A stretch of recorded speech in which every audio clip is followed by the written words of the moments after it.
नमस्कार. उद्या सकाळी आपण 10 वाजता इथे सगळे जमणार आहोत.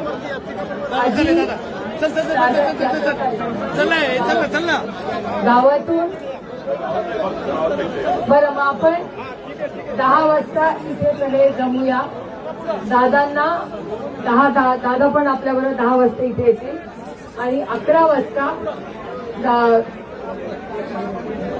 वाजता हा अंत्यविधी 11 वाजता उद्या आहे. तर 10 वाजता आपण सगळे इथे जमूया. आता डॉक्टरांच्या आणि कलेक्टर साहेबांनी असं सांगितलेलं आहे की आपल्याला दादांना परत न्यायला लागतंय हॉस्पिटलमध्ये. तर तिथे दादांना आपलं ठेवलं जाईल रात्रभर.